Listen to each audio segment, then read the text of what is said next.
Do you ever find yourself thinking, if only I'd had this experience or been treated in this way, then my life would be great? I know I have. I'm Hannah Mason, and in today's Spark, we're going to explore the illusion of privilege.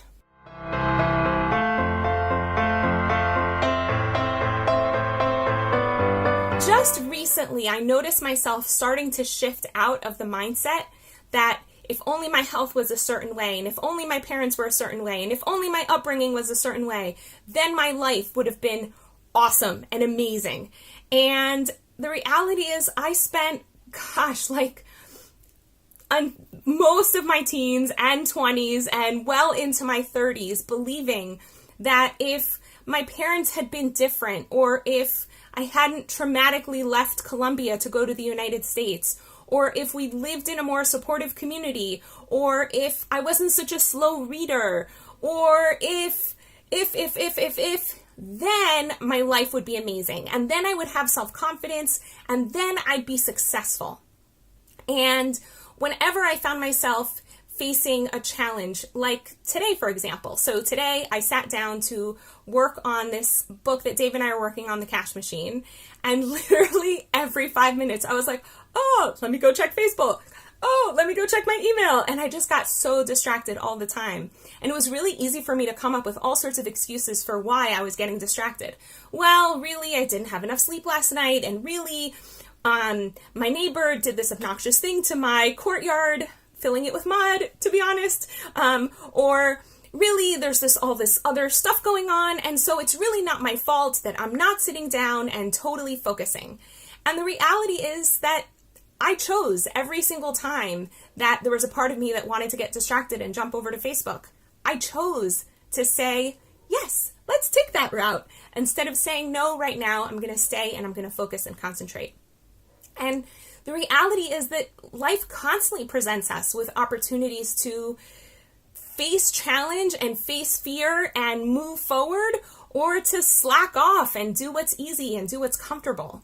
And so many of us believe that if we'd been more privileged, if our parents had had more money, or if our parents had been more present, or if we'd had parents at all, or if we'd had certain elements of our education, or if we hadn't had whatever traumatic experiences we had, then we'd have a ready reason to be successful. But because our lives aren't perfect, and because there's all these different holes, and we have like a Swiss cheese life that isn't like a perfectly full mozzarella, then we have a really ready excuse for why we're not successful. The problem is that all of us have challenges. All of us are underprivileged in certain ways and privileged in other ways. And it's actually really difficult to differentiate what is a privilege from what is a lack of privilege. So, for example, something we notice in our home, we have an only child. His name is Aryeh Lev.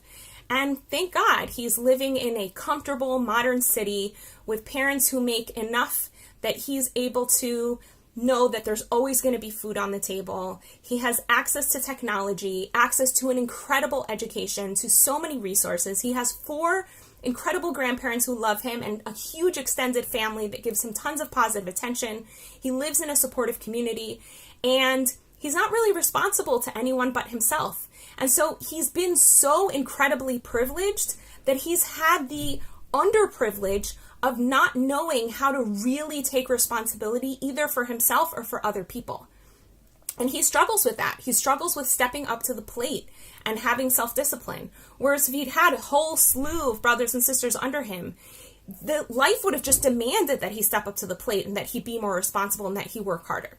For example, he's also underprivileged in that he hasn't had to work on a farm to bring food to the table. And so it's difficult for him to understand how hard it is to earn a living. And he's going to have to learn that the hard way as he gets older.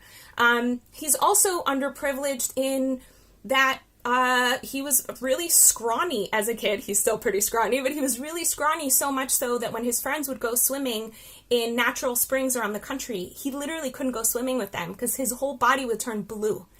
And so he'd always get really cold, and so he missed out on those experiences. And I could sit here listing out to you all of the ways of why his life is lacking. But who cares? We all have that. We all have things that make our lives lacking. Even some of the things that sound like privileges, like growing up with always having food on the table, can actually make you underprivileged in some way because you don't know the value of hard work. A huge role model for me in this is Tony Robbins. So Tony Robbins repeatedly tells the story of how he grew up with a lot of chaos in his life. His mother was abusive. He had 4 different fathers, and obviously they came and went, and so there wasn't a lot of stability there. And there was a lot of poverty in his home. And there was one time that Thanksgiving came along, and they literally didn't have what to eat. And Charity came, and somebody knocked on the door and delivered a whole basket of food. And the father at the time, one of the 4, was so offended that these people would have the audacity to embarrass him in that way by bringing food, and he didn't want to have anything to do with it. Tony Robbins, as a child, watched this entire scene, and he was so deeply touched and inspired that people had the thoughtfulness to think about his family and to want to do something to contribute to them. And it inspired him so deeply that he decided that as soon as he earned enough money, he would start doing the same for other families. And as soon as he started earning money for himself, he made packages for 2 different families for Thanksgiving.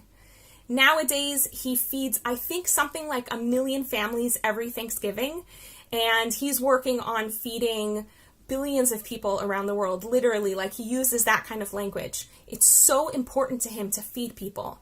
And he has so much drive to contribute, to make money, and to use that money to do amazing things like feed people because he was so underprivileged.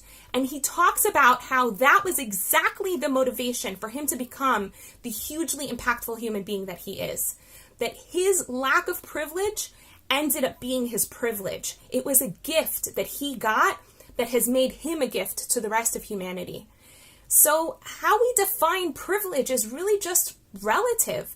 What are the things that make our lives incredible, and what are the things that present us with challenges that help us to grow is really hard for us to define. So really, I think privilege is an illusion. Privilege gives us a ready excuse for why we can complain to other people about why they made our lives suck. Privilege is a ready excuse for why, well, I'm comfortable in my life and I don't have to take responsibility for anyone. Who cares? Or, well, I don't really have to work hard at that because I grew up lacking something. I grew up missing a limb, or I grew up missing a certain amount of money, or I grew up with only one parent. And so I don't have to take responsibility for my life, and I don't have to work really hard because I have a ready excuse for why it's someone else's fault, or it's God's fault for why my life just sucks. But all you have to do is look out in the world and look at somebody like Oprah Winfrey, who was raped and had a miscarriage at a very young age, and lived also in a one-parent household. I think she was raised by her grandparents. Or if you look at, there's this guy, he's super famous on YouTube. I actually don't know his name, but he is missing all of his limbs, and he goes around inspiring young people all over the world, and he goes and lectures to high schools about how incredible life is and how you can contribute and make a huge difference in people's lives. He has so many excuses to just sit back and do nothing, and he doesn't. He makes a huge impact on all people's lives, and we can all do that. So the question I have for you is, what challenges have you been privileged with? What challenges have inspired you to grow? And in any place where you feel like life didn't give you what you wanted or what you thought you needed, see that challenge as really a gift. And if you saw it as a gift, how would your life be different? How would you behave differently? And how could you take that gift to make the rest of our lives better? Because we need whatever strength, whatever resources you've pulled from inside of yourself to make the world a better place. Wishing you a wonderful day. Want to experience more vibrance, clarity, and joy in your life? Book a guaranteed session at hanamason.com/joy.